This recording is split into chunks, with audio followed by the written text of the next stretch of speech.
Public Information Officer for the Prince George's County Department of Corrections. Here at the Department of Corrections, we're a family, and some members of this family have been here for longer than I've been alive. We're taking time to recognize many of these individuals by sitting down to do milestone interviews. I hope you enjoy this new interview series.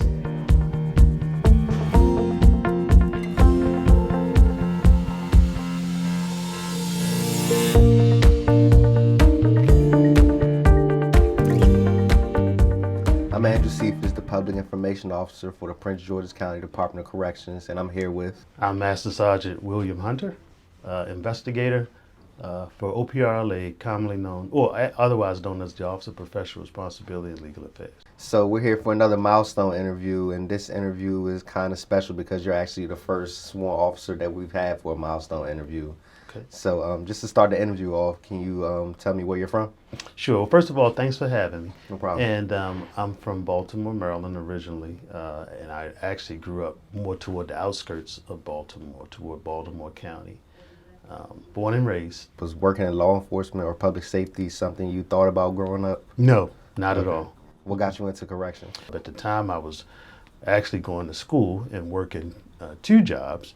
And so on one of the jobs I was working, I asked one of my coworkers if he knew who was hiring full time, and he said, yeah, corrections. And so he got me an application, and I put it in, and about a year later, I got the job. So how long have you been here at the jail working? Actually, today is my 34th anniversary. Oh, congratulations. Thank you. So you're actually one of the few officers we have here who was working here in the old jail facility. Yes. So what was it like working in the old jail facility? By today's standards, it was somewhat primitive. You had cells and bars, which is what this concept, this new generation jail concept, sought to get away from as a means of behavior modification. The idea was that if you take them out of cells and bars and not treat them like caged individuals, bring them into units with rooms and doors, then that might have a psychological effect and may serve to modify their behavior as well. What are some of the other main differences you see between our current facility and just the way things were run in the old jail? Sure.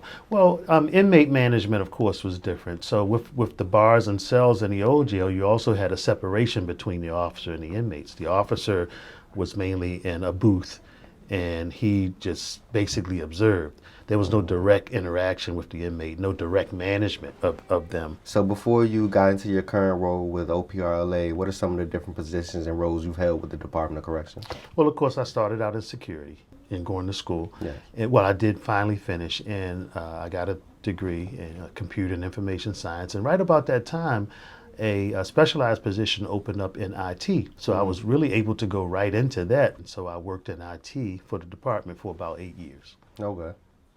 So And then came into OPRLA. what would you say is has been your favorite role over your years here with the Department of Corrections? I've liked them all, to be honest with you. So if I had to pick a favorite, I guess my work in OPRLA, I think, would be my favorite, although all three are enjoyable. What do you think is something that the average Department of Corrections staff member doesn't know about internal affairs here?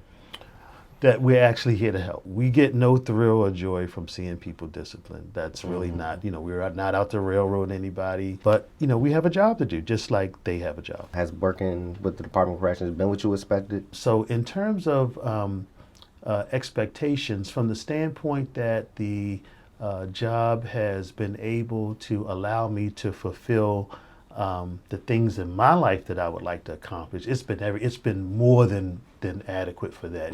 It's been more than what I've expected. So over your years here with the Department of Corrections, do you have any incident, situation that you would consider your most memorable, something that you just don't see yourself ever forgetting? I think it's memorable that the department has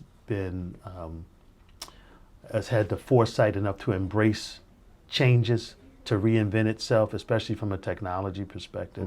Mr. Stanton, when he was here, saw that technology was good for us, and Ms. McDonough just kind of picked that up and allowed us to continue to run with it.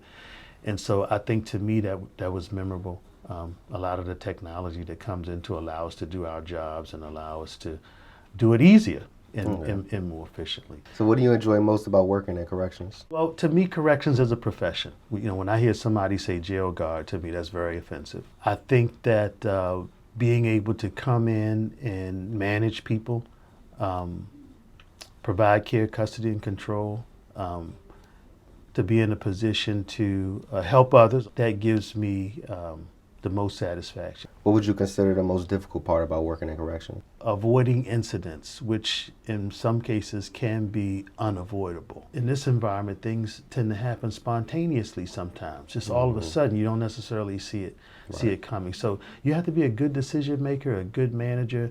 But if you know your policy, if you're grounded in your training, then when spontaneous situations come up, you'll know how to respond to them. But just knowing the policy, knowing the post orders, and being able to enact that spontaneously, to me, is difficult, but yet it can be done. What would you consider the most important thing you've learned since you've gotten to your role with OPRLA? Well, as officers, we're being paid to provide care, custody, and control. And because of that, we are liable. And I don't think a lot of officers understand that. I think some of them look at this as being a job. And you took an oath, and if you break that, you're subject to criminal prosecution. If officers understood, their liability, that they're responsible, I think that would go a long way in curbing how they react to certain situations and how they react even to inmates that may try to push their buttons, so to speak. So we have a new academy class starting in the academy today. You've been here for 34 years. What advice do you have? That you are responsible, you are liable.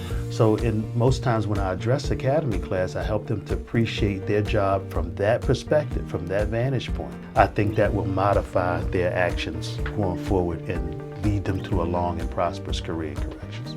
Well, that was all the questions I had. Was there anything else you wanted to add in? No, just thank you all for having me. I appreciate it, and hey, be safe. All right, thanks, and congratulations again on the 34 years. Thank you very much.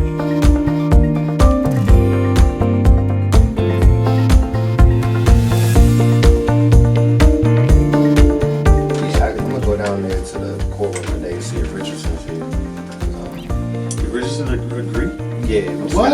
Yeah, just got scheduled. That's who I would think would be difficult. Yeah. Oh man, yeah, Rich.